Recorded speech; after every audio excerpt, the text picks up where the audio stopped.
Assalomu alaykum, hurmatli talabalar. Bugun siz bilan O'zbekistonning eng yangi tarix fanidan birinchi mavzu darsimiz O'zbekistonning eng yangi tarix fani predmeti maqsad vazifalari, nazariy metodik tamoyillari deb nomlangan shu birinchi mavzumizni boshlaymiz. Ushbu mavzumizda quyidagi asosiy masalalarni ko'rib chiqamiz. O'zbekiston eng yangi tarix fani o'quv fani predmeti maqsad vazifalari va nazariy uslubiy asoslari kabi masalalarni ko'rib chiqamiz. Bilamizki, O'zbekiston tarixi fanini siz o'sha maktab darsliklaringizda yoki bo'lmasam kollej, litseyda yoki texnikumlarda ham bu fan kursini o'qigansiz. Oliy ta'limda ham bu fan kursi O'zbekiston eng yangi tarix fani sifatida qo'yilgan va o'sha mustaqillikka erishish arafasidagi O'zbekistondagi ijtimoiy siyosiy jarayonlar bilan boshlanadi to hozirgi kungacha bo'lgan O'zbekiston tarixini, eng yangi tarixini yoritib beruvchi fan hisoblanadi. Ushbu fan barcha O'zbekistondagi oliy ta'lim muassasalariga qo'yilgan bo'lib, bunda asosiy masalamiz ushbu vatanimizning tarixini o'rganish, yoshlarda vatanparvarlik ruhini yana ham kuchaytirish, vatanga bo'lgan sadoqat ruhini shakllantirish va o'zimizni tariximizni yaxshiroq anglash, o'zligimizni bilish maqsadida ushbu fan oliy ta'lim muassasalari talabalari uchun belgilab qo'yilgan. Fanimizda kirishda bir o'sha Gandining bir so'zlarini keltirib o'tdik, ya'ni tarix eng yomon talabalarga ega bo'lgan eng yaxshi o'qituvchidir degan so'zlarni keltirib o'tdik.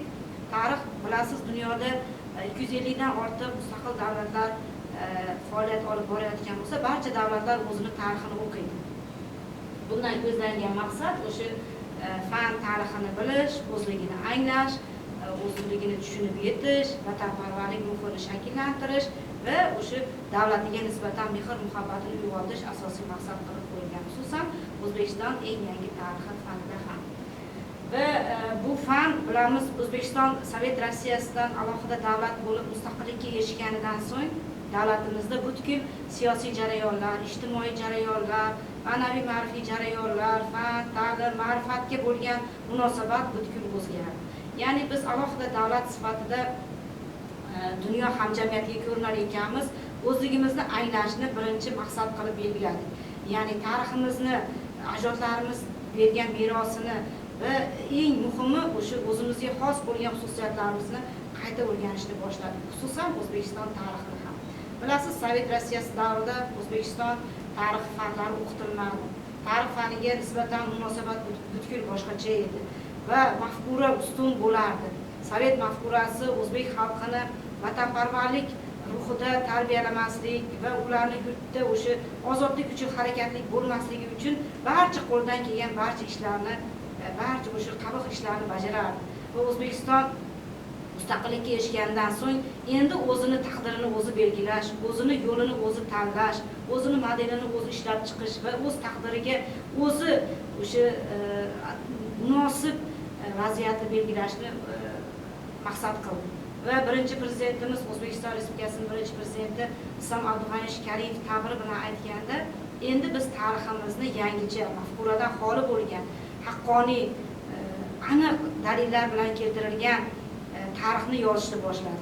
Bu tarix bizda o'sha yoshlarimizda O'zbekiston xalqiga, O'zbekiston Respublikasiga, O'zbekiston mamlakatiga bo'lgan muhabbatini yana ham oshiradi. Faxr, g'urur, iftixor tuyg'ularini kuchaytiradi. Va shu maqsadda biz o'zi tariximizni xolislik bilan, haqqoniylik bilan yoshlarimizga yetkazishni asosiy maqsad qilib belgiladik va prezidentimizni o'sha tariximizni qayta tiklash borasida aytgan so'zlari ham va bu boradagi risolasi ham bor, tarixiy xotirasiz kelajak yo'q risolasi. Ya'ni tarixiy xotira bu bizga kelajakdagi faoliyatimizda, kelajakdagi ishlarimizda, kelajakda belgilab olgan maqsadlarimizga erishishimizda asosiy mayoq bo'lib xizmat qiladi. Shuning uchun xalqlar tarixini o'qiydi, o'zligini anglash uchun, kimligini bilish uchun va ajdodlarga bo'lgan mehr-muhabbatini uyg'otish uchun xalqlar o'z tarixini o'qiydi va xususan O'zbekiston tarixini ham. Islom Abdug'aniy Karimovning farmoniga ko'ra o'sha 1996-yilda O'zbekiston eng yangi fanini o'sha tarixni tayyorlash, umuman tarix institutlarini tashkil qilish, tarix fanini darsliklarini yangitdan ko'rib chiqish masalasi ham qo'yildi bu yerda va ushbu kitobda Tarixiy xotirasiz kelajak yo'q kitobida ham bu masala alohida ko'rib chiqildi. Ko'p ming yillik davlatchilik tarixida biz milliy tiklanishdan milliy yuksalish sari konsepsiyasini ko'zladik. Ya'ni O'zbekiston mustaqillikka erishgandan so'ng Sovet mafkurasidan voz kechdi. Bundan keyingi harakatlarimiz O'zbekistonga xos bo'lgan o'zbek xalqi, o'zbek madaniyati, o'zbek xalqining dini, urf-odatlari, ming yillik davlatchilik tarixini nazarda tutdik va kelajakdagi rejalarimizni ham aynan shunga asoslanib belgiladik. Biz sotsializmdan voz kechdik. Biz huquqiy demokratik qurish yo'lini tanladik va bunda demokratik tamoyillarni ham sharqqa xos bo'lgan tamoyillarni birlamchi etib belgiladik va milliy tiklanish sari qadam bosdik. Sovet vaqtida milliy ozodlik uchun harakatlar paymol qilingandi. Jadidlarga bo'lgan munosabatdan biz yaqqol misol ko'rishimiz mumkin. Ularni qatag'on qilinganligi, suiqasd qilinganligi, joniga otib tashlanganligi va ularga nisbatan o'sha Sovet Rossiyasini o'sha xalq dushmani etib qaraganligi bizga yaqqol misol bo'la oladi va mana mustaqillikka erishganimizdan so'ng aslida jadidlarimiz maqsadlari nima bo'lganligi, ularni orzulari nima bo'lganligini yaqqol anglab yetdik, tushunib yetdik. Va mustaqillik uchun bo'lgan ushbu harakatlarni biz mana endi qadrlaymiz. Xususan mana O'zbekiston Respublikasida Qatag'on qurbonlari xotira muzeyi ham aynan shu maqsadda, ya'ni o'sha jadidlarimizni xotirasini tiklash, mustaqillik uchun qilingan harakatlarni bilish, yoshlarimizda ularga nisbatan alohida hurmatni shakllantirish maqsad qilib belgilandi. Va davlatchilik tariximizni o'sha jahon sivilizatsiyasiga Markaziy Osiyo xalqlari qo'shgan hissasini ham e'tiborga olishimiz kerak. Sharqda bilasiz, sivilizatsiya ikki bosqichda kechgan. Birinchi bosqich o'sha 9-12 asrlar buyuk allomalarimiz Abu Rayhon Beruniy, Ibn Sino, Xorazmiy kabi buyuk allomalar aynan Sharqda yetishib chiqdi va bu jahon dunyo sivilizatsiyasi, fani, madaniyatiga alohida hissa qo'shdi bu harakatlar. Va keyingi sivilizatsiya Temuriylar davri. Amir Temur davrida ham fan, madaniyat rivojlandi va ushbu harakatlar Markaziy Osiyo xalqlarining davlatchilik nuqtai nazaridan harakatlariga aynan o'sha bayroq bo'lib, mayoq bo'lib xizmat qilgan. Hozirgi kundagi davlatchilik masalamiz ham aynan shu masalalarni yaqqol o'zida jamlaydi, ko'rsatadi. Xo'p, 2020-2021 o'quv yilidan boshlab O'zbekiston eng yangi tarixiy o'quv fani O'zbekistonning barcha oliy ta'lim muassasalari talabalari uchun belgilab qo'yildi. Xuddi shu yildan boshlab O'zbekistondagi barcha oliy ta'lim muassasalari ushbu fanni o'qiydi, o'rganadi. Xo'p, fanning vazifalarini belgilab beryapmiz. O'zbekiston milliy davlatchiligining vujudga kelishi, taraqqiy etishi va eng yangi tarixini tadqiq qilish, o'rganish, ilmiy asosda uni tatbiq qilish masalasi ham birlamchi hisoblanadi. Chunki tarixda biz bilamiz, xolislik, aniqlik, to'g'rilik va mafkuradan xolilik eng birinchi ko'rishimiz kerak bo'lgan masalalardan hisoblanadi. Shu nuqtai nazardan ham tarix fanini o'qitishda biz bu jihatlariga ham alohida e'tibor berishimiz kerak bo'ladi.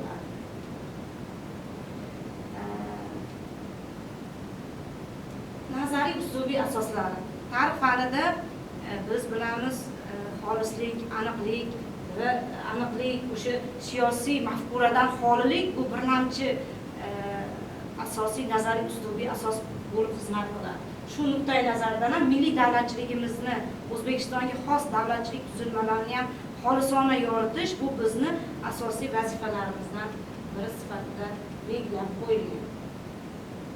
Xo'p, g'oyaviy falsafiy asoslari. Bu yerda quyidagi masalalarni ko'rsatganmiz. Bunga ozginagina to'xtalib ketaman. Din bilan dunyoviylik o'rtasidagi muntazam munosabat. O'zbekiston mustaqillikka erishgandan keyin dunyoviy davlat tuzish yo'lini tanladi. Bunda o'sha huquqiy, demokratik, qonun ustuvorligi tamoyillarini ko'zladi va dunyo hamjamiyati amalda qo'llayotgan siyosiy tizimlar o'rganib chiqildi. Va ayni kunda ular rivojlangan davlatlar qatorida turar ekan, O'zbekiston ham xuddi shu harakatlarni davom ettirish sifatida ularning tajribasidan foydalandi, ular tajribalarini o'rganib chiqildi va aynan emas, balki O'zbekistonga xos model yaratildi, ya'ni o'zbek modeli yaratildi. O'zbek modelida ham ushbu masalalar, ya'ni O'zbekistonning o'ziga xos xalqi, o'ziga xos jihatlari, mafkurasi, dini, qadriyatlari, urf-odatlari alohida e'tiborga olindi va din davlatdan ajratildi. O'zbekistonda 130 dan ortiq millat elab istiqomat qiladi va 17 ta konfessiya faoliyat olib boradi. O'zbekiston xalqi tolerant xalq hisoblanadi, ya'ni diniy bag'rikeng. Ular boshqa dinlarga, boshqa din vakillariga yashashlari, faoliyatlarni olib borishlari yoki bo'lmasam ushbu masaladagi muammolariga yordam beradi, ularning faoliyatlariga xalaqit bermaydi, bir-biri bilan do'stona yashaydi. Yoki bo'lmasam bag'rikenglik. Ya'ni biz boshqa millatlarga nisbatan bag'rikeng munosabatdamiz. O'zbek xalqi tolerant, bag'rikeng xalq va bu an'analarni biz uzoq yillar davomida davom ettirish maqsadidamiz. Ushbuni nazarda tutib aytilgan. Milliy umuminsoniy qaytarilmas hodisa sifatida qadriyat ekanligi. Tarix umuminsoniy qaytarilmas hodisa. Biz tarixni o'zgartirishga qodir emasmiz, lekin uni baholashga, unga munosabat bildirishga qodirmiz. Biz tarixni xolislik bilan munosabat bildirishimiz kerak bo'ladi va unga o'zimizni o'sha xolisona, aniq dalillarga asoslangan holda xulosa bersak, unda tarix yana ham go'zal, yana ham chiroyli ahvolotga yetib boradi. Tarixga hozirgi zamon sivilizatsiyasi nuqtai nazaridan ilmiy xolisona yondashish quyidagi aytib o'tdik. Tarix bu mafkuradan xoli bo'lishi kerak, shart.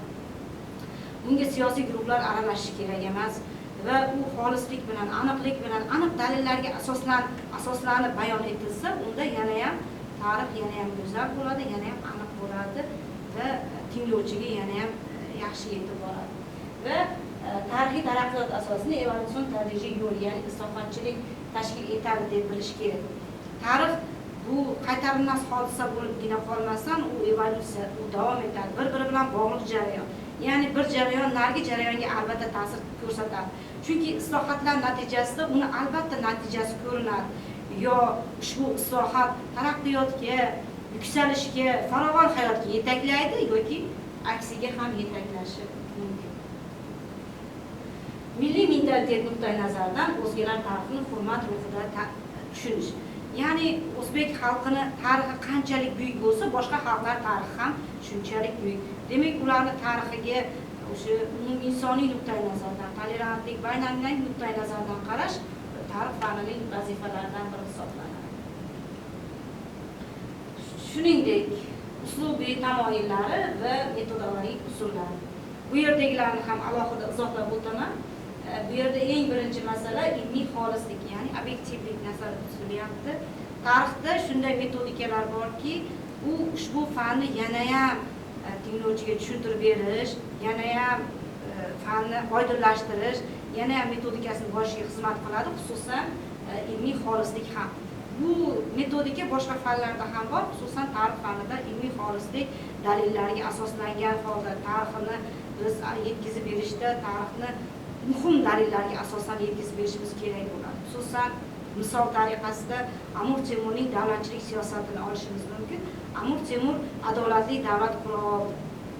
Amir Temur kuch adolatda deb bildi va xalqini yoki bo'lmasam boshqa xalqlarni ham hurmat qilishga o'rgatdi. Temur davrida fan, madaniyat rivojlandi, xalqlar turmush tarzi yaxshilandi va eng muhimi buyuk markazlashgan davlat tuzishga erishdi. Bu ushbu davrni ilmiy xolislik bilan yoritishga misol bo'ladi. Tarixiy tahliliylik. Tarixiy tahliliylikda ham xuddi shunday vaziyat. Tarixda biz tahlil qila olishimiz kerak bo'ladi, ya'ni munosabat bildirishimiz. Masalan, ushbu jarayonga biz tarixiy nuqtai nazardan munosabat bildirishimiz kerak bo'ladi. Aytaylik, qaysidir davlatga urush qildi va bu jarayonda qaysidir taraflarni yo'qotishlar bo'ldi. Xususan, Ikkinchi jahon urushi yoki Birinchi jahon urushini esga oladigan bo'lsak, ushbu urushlarda g'olib taraflar ham bo'ldi, mag'lub taraflar ham bo'ldi. Va bunda biz nimaga e'tibor berishimiz kerak? Yo'qotishlarga e'tibor berishimiz kerak. Nimalar yo'qotildi?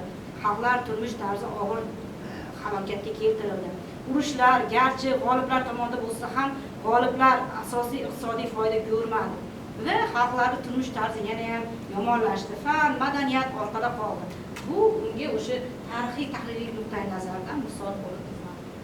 Mantiqiy uzvilik, vorislik, izchillik. Xo'p, biz tarixda qanday vorisiy xususiyatlarga egamiz? Tarixda davlatchilik bilamiz, sharqda o'ziga xos tarzda tashkillashtirildi va aytaylik, davlatchilikda biz Amir Temur davlatchiligida devonlar va dargohlarni eslasak, bu sharqqa xos bo'lgan davlatchilik tuzilmasi hisoblanadi va bizda bu meros sifatida uzoq yillar davomida saqlab kelindi va xalqlarga yetkazib berildi va ayni kunda ham mana dargoh, devon xususiyatlari, ya'ni bosh hokimiyat va vazirlar mahkamasini olishimiz mumkin. Bu demak vorislikka misol bo'la oladi. Xronologik izchillik, g'oyaviylik, vatanparvarlik, halollik, xolislik. Tarixda voqea hodisalar bir-birini to'ldiradi, bir-birini davom ettiradi va bir-biriga bevosita bog'liq holda kechadi. Xususan, masalan, Temuriylar davrini esga oladigan bo'lsak, demak, Temuriy vorislar uzoq yillar davomida o'sha Temuriylar mamlakatini davom ettirishga harakat qildi. Yoki bo'lmasam Boburni o'sha Bobur Hindistondagi Boburiylar saltanatini tuzishda ham mana uzoq yillar davomida, qariyb 3 asr mobaynida 300 yil davomida Boburiylar sulolasi hokimiyatda bo'ldi va ushbu hokimiyatda o'zini nufuzi, o'zini o'rni va o'zini o'sha hokimiyatini mustahkamligini, markazlashgan davlat tuzishligini va o'sha davlatda fan, madaniyat rivojlanganligini ko'rishimiz mumkin. Bu o'sha tarixiy voqealar, hodisalar, demak, xronologik izchillikda bir-birini to'ldirib davom etishligiga misol bo'ladi. Va vatanparvarlik, g'oyaviylik. Har bir davlat, har bir xalqni o'zini taraqqiyotga, farovon hayotga yetaklaydigan g'oyaviy o'sha yetakchisi yoki o'ziga xos bo'lgan g'oyalar, mafkurasi bo'ladi va bu ushbu xalqlarni vatanparvarlik ruhida tarbiyalashga xizmat qiladi. Ya'ni biz jamoa bo'lib yashar ekanmiz, jamoa manfaatlarini o'ylashimiz kerak bo'ladi va jamoada ustun bo'lgan g'oyaga ergashamiz. Halollik, xolislik. Nargi quyida yuqorida sanagan xususiyatlarimizni to'ldiradi bunda, ya'ni xolis baho berish. Biz oq qora qilib baho berish emas, demak, xolis baho berishimiz kerak bo'ladi. Xususan, Ikkinchi jahon urushida biz Gitler Germaniyasini qoraladik. Ularga nisbatan o'sha Germaniyani butun o'sha Ikkinchi jahon urushini boshlab bergan natsizm g'oyasini yetakchisi sifatida qaradik. Ammo buni bir jihati borki, natsizm nemislar uchun g'oyaviy asos bo'ldi. Natsizm Gitler Germaniyasini qo'llab-quvvatladi. Ya'ni bu yerda ikki taraflama yondashuv bo'lyapti. Bir taraflama yondashuv qoralash, bir taraflama yondashuv oqlash bo'lyapti. Xo'p, qiyoslash, kuzatish. Har qanday ijtimoiy siyosiy jarayon qiyosiy, ya'ni kuzatish yo'li bilan amalga oshiriladi yoki qiyoslab taqqoslanadi. Ya'ni bu vaziyatda biz voqea hodisalarni uzoq yillar qadimdan xalqlar bir-birini o'rganib, xalqlar tarixi, xalqlar haqidagi har qanday tushunchalar, falsafiy, xoh falsafiy bo'lsin, xoh siyosiy, xoh tarixiy bo'lsin, kuzatib o'rganilgan. Ya'ni uzoq yillar davomida kuzatilgan, jarayon o'rganilgan va shunga qarab xulosalangan va umumlashtirilgan. Va bahslashish, munozara yuritish, isbotlash, matematik hisoblash, shakllash, modellashtirish, ayrimlikda umumiylik, ya'ni induksiya, deduksiyalarga ajratish mumkin bo'ladi. Ushbu masalamiz bo'yicha sizga keys berganmiz vatanparvarlik yuzasidan. Siz ushbu keysni tayyorlaysiz, siz vatanparvarlikni qanday tushunasiz, sizning nazaringizda vatanparvarlik qanday muammoli vaziyat qilib qo'ysangiz bo'ladi. Hozirgi kunda 21-asrda yoshlar vatanparvarlikni qanday tushunadi va unga qanday munosabat bildiradi? Shu masalada keys tayyorlaysiz, bu sizga vazifa. E'tiboringiz uchun katta rahmat.